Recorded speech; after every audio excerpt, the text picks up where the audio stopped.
Tonight, Dallas Mayor Eric Johnson is opening up for the first time on local TV about his choice to switch political parties and become a Republican.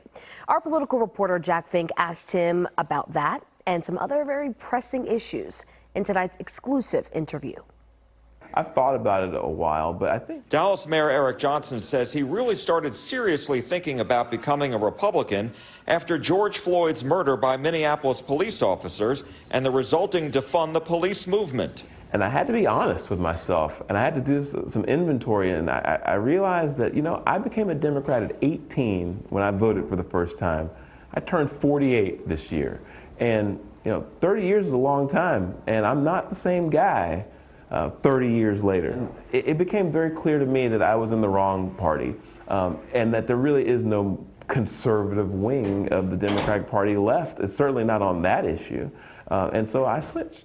As you know, Democrats sharply criticized your decision, and some called it, quote, a betrayal of trust of your voters. How do you respond to that? It doesn't even make sense. The voters in Dallas vote for a mayor on a non-partisan basis. When you have a high-profile member of a party leave, you have to say something, and I suppose there's something they came up with was he betrayed the voters. It's factually, it's on its face ridiculous, actually. We are long overdue. He says when he ran for mayor in 2019, he didn't run as a Democrat, but someone who could solve problems in Dallas, and that this year he ran on his record.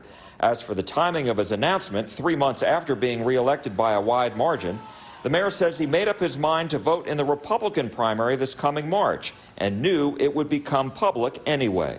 Yes, he does, and makes another one.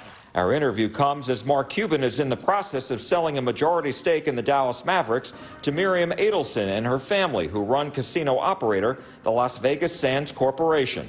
How concerned are you that the Mavericks could leave Dallas? I think Mark Cuban has actually flat out said he would never do it, and I take him at his word. I mean, I think he's an honorable guy, and I hope that he would keep his word on that. They are the Dallas Mavericks, and I would hope that they would stay in Dallas. But Cuban has said he favors a casino resort being built in downtown Dallas, but before that can happen, state law must change to legalize casinos in Texas.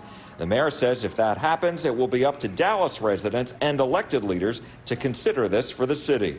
The mayor also says property taxes are too high, and he wants the city to cut them further and do so by holding the line on spending.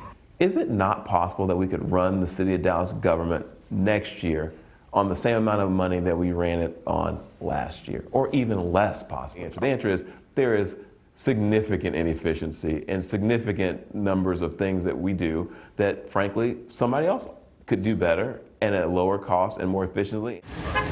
Johnson wants to expand the city's park system and remains focused on his top priority, public safety and reducing violent crime in the city.